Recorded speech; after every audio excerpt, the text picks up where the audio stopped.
Everyone, welcome back to my channel. कसे आहात तुम्ही सगळे? आय होप स्वामींच्या कृपेने तुम्ही सगळे खूप छान असाल।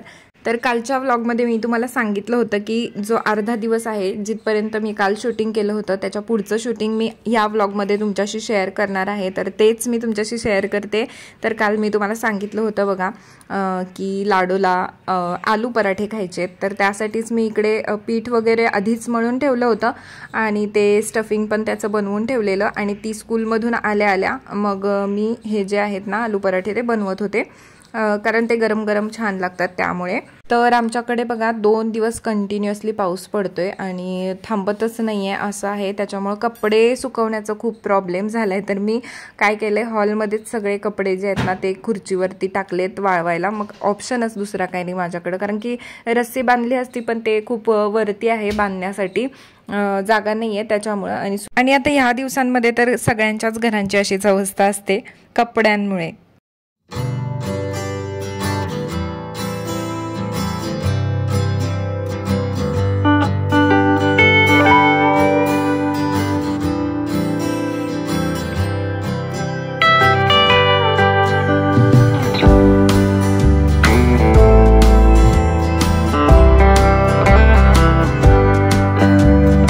तर मी तुम्हाला सांगितलं होतं ना पाठीमागे की मी जाळी सगळे खेळ ठोकून जाळी लावून घेतली आहे। तर ना त्याच्यानंतर सुद्धा काल बघा कबूतर आले होते आणि त्यांनी मला वैताग दिलेला खरंच। मी मग सगळं ते बाहेर काढलं त्यांना, कारण मला मशीन लावणं गरजेचंच होतं, 2 दिवसांची कपडे लावायची होती। सो मी ना त्यांना बाहेर काढलं, मग पुन्हा मशीन क्लीन वगैरे करून जिथल्या तिथं ठेवून दिलं। आता मी हे करतच राहणार आहे। मी किती जरी म्हटलं ना मी ह्या गॅलरीचा यूज नाही करणार आणि बंद करून टाकणार, तरी ते माझ्याकडून काय होणार नाही, कारण मला तिथेच वॉशिंग मशीन ठेवायची आहे। कारण की जागा घरामध्ये कमी असते, म्हणजे आपल्याला किती मोठं घर असू दे, जिथं आपल्याला एक्स्ट्रा जागा मिळते आपण ती सोडू शकत नाही। तर त्याच्यामुळे ना मी ते क्लीन केलं सगळं आणि परत तिथेच मशीन राहून दिलं। त्यानंतर मग मी सगळं म्हटलं आता चला, आज लेट झाला होता मला, रोज माझं सकाळीच हे सगळं होतं। ॲक्च्युली मी आंघोळीच्या अगोदरच पोछा वगैरे सगळं करून घेते, कारण की दरवाजाच्या बाहेर त्या पायऱ्या वगैरे असतात ना, तर तिथे पावसामुळे खूप पाणी येतं आणि ते मग सगळं चिखल चिखल होतो। तर ते सगळं मी क्लीन करत असते, पोछा मारते आणि त्याच्यानंतर आंघोळीला जाते। पण आज माझं रुटीन थोडं वेगळं होतं, तर म्हणजे मला आता चेंज करावं लागणार माझं रुटीन, कारण की माझं रुटीन असंच असतं, रोज सगळी पाण्याची जी कामं करून झाली ना की मग मी लास्टला आंघोळीला जाऊन मग मी फ्रेश होते आणि मग बाकीचं जेवण वगैरे बनवत असते। नाश्ता फक्त मी आंघोळीच्या आधी बनवते, कारण लाडूला जायचं असतं लवकर, सूरजला पण लवकर जायचं असतं त्यामुळे। पण रोजचं माझं असं रुटीन असतं, पण आता मला चेंज करावं लागेल, आधी आंघोळ करून मग बाकीचं सगळं करावं लागणार। कारण की जर व्लॉगिंग करते त्याच्यामध्ये तुम्हाला सगळ्या गोष्टी दाखवायच्या आहेत, तर मग मला असंच आता करावं लागेल इथून पुढे। तर बघू, मी चेंज करेल माझ्या ह्याच्यामध्ये। म्हणजे मला कसं वाटतं ना की एकदा सगळं हे बाकीचं काम झाल्यानंतर मग स्वच्छ आंघोळ केली की परत त्या पाण्यामध्ये जायचंच नाही, असं माझं असायचं। पण आता काय करणार, काही ऑप्शन नसतो कधी कधी, त्याच्यामुळे बघू आता मी रुटीन थोडंसं चेंज करण्याचा प्रयत्न करेन। कारण की मी मग तर आता व्लॉगिंग करताना इतर लोक पण व्लॉग पाहतात किती लोक, आणि आपण असं पारुशाने सगळं करायचं ते बरोबर वाटत नाही। प्रेझेंटेबल थोडं तरी असायला पाहिजे। मी काय मेकअप करून बसत नाही व्लॉगिंग करायला, पण तरी थोडं तरी प्रेझेंटेबल असायला पाहिजे। तर त्यामुळे ना हे असं मला रुटीन चेंज करायचंय। तर इकडे बघा मी सगळं बाथरूम वगैरे, टॉयलेट, बेसिन सगळं घासून घेतलं आणि मग हे सगळी जी कामं करतो ना आपण, त्याच्यामुळे मला ते इच्छा होत नाही नंतर, म्हणजे आंघोळीनंतर सगळं करायची। पण ठीक आहे, तसं काही नाही, आपण हँडवॉश वगैरे करू शकतो।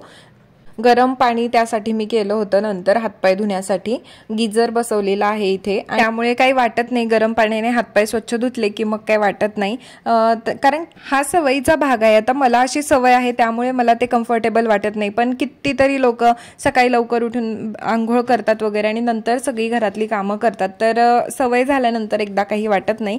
तर हे किचन आहे, किचन तर तुम्ही पाहिलं होतं, आणि ह्याच्या आधी थोडीशी क्लिप जी आहे मी पोछा मारत होते, तर ती रूम म्हणजे आता मी जिकडे चालले आहे त्याच्या समोरची जी रूम आहे ना, तर ते देवघर आहे। तर देवघरामध्ये ना ते पेपर लावलेत आम्ही कलरफुल, आणि त्याच्यावर ना स्वामी समर्थ असं लिहिलंय, तर तिथे आम्ही लाइटिंग पण सोडली आहे। तर ते संध्याकाळी म्हणजे रात्रीच्या वेळी ना खूप छान वाटतं, तुम्हाला एका व्हिडिओमध्ये मी दाखवेन रात्रीच्या वेळेस तिथे लाइटिंग लावल्यानंतर कसं दिसतं। नाही तुम्ही पाहिलं असेल एका शॉर्टमध्ये, दीपपूजन ज्या वेळेला मी केलं होतं त्यावेळेस त्या शॉर्टमध्ये मी टाकलेलं आहे, ते व्लॉगमध्ये पण टाकलेलं आहे. सो इथे सगळं स्वच्छ करून झाल्यानंतर मी दुपारी झोपले होते लाडोला घेऊन. मग नंतर झोपून उठल्यावर मी मस्त चहा ठेवला होता. पाऊस तर चालूच होता, तुम्हाला मी दाखवते बघा पुढे. आणि मस्त चहा घेतला, चहा ओतून घेतला आणि मी गॅलरीमध्ये गेले होते. तर तिथून ती गॅलरी तर तुम्ही नेहमीच पाहता माझी, तर तिथून मग मस्त छान वाटतं. समोर पाऊस पडत असतो आणि रस्ता आमच्या इथे मी जिथे राहते तिथे इतका स्वच्छ असतो ना, त्या रस्त्यावरती काही घाण कचरा असं काही नसतं. तर ते बघायला खूप छान वाटतं, पाऊस आणि तो स्वच्छ असा रस्ता ज्याच्यावर फक्त पाणी पडताना दिसतं. तर ते खूप मस्त वाटतं मला. सो मी चहा घेऊन नेहमी इथेच येते चहा प्यायला पावसामध्ये. आणि रात्री माझी अशी फजिती झाली, तर मी सगळी भांडी जी होती ना ती ठेवली होती, कारण की संध्याकाळी पाणी येईल ह्या हिशोबाने मी ठेवलेली. दिवसभर सगळं पाण्यातलं एक्स्ट्राचं काम झालं होतं, कारण एक्स्ट्राची कपडे वगैरे होती, त्यामुळे मी भांडी नाही तर मी भांडी कधी ठेवत नाही. आणि नेमकं मला अंदाजच आला नाही की एवढं सगळं पाणी यूज केलं आणि त्याच दिवशी नेमकं संध्याकाळचं पाणी आलं नव्हतं. आमच्याकडे 2 टाईम पाणी येतं, पण संध्याकाळचं पाणी आलं नाही. पण मी काय झोपले होते त्यामुळे मी उठले नाही पाणी आले असेल किंवा काय नसेल बघायला. आणि असेल या हिशोबाने मी सगळी भांडी ठेवलेली घासायला काढली आणि सगळी भांडी वगैरे घासून झाली आणि मी धुवायला घेतली आणि बघते तर काय पाण्याचं प्रेशर एकदम कमी आणि एकच ताट माझं धुवून झालं. फक्त कुकर धुवायला घेतला आणि पाणीच संपलं टाकीमधलं. तर अशी माझी फजिती झाली रात्री. डबल सगळं काम लागलं मला, कारण मी आत्ता जरी भांडी घासून सगळी ठेवली असली तरी ती न धुतल्यामुळे सकाळपर्यंत त्याच्यावर साबणाचं सगळं व्हाईट झालेलं होतं. त्यामुळे ते मला पुन्हा एकदा घासावं लागलं आज सकाळी. पण इट्स ओके, आता कधी कधी होतं असं. तर हाच होता माझा आजचा व्लॉग. तर तुम्हाला आजचा व्लॉग कसा वाटला मला नक्की सांगा कमेंट करून. आणि कमेंट तर तुम्ही करत नाही, पण मी माझं सांगायचं काम करते. तर व्हिडिओ आवडला असेल तर व्हिडिओला लाईक करा आणि चॅनलला अजून सबस्क्राईब केलं नसेल तर प्लीज चॅनलला सबस्क्राईब करा. तर भेटूया आपण अशाच एका इंटरेस्टिंग व्लॉगमध्ये. तोपर्यंत बाय.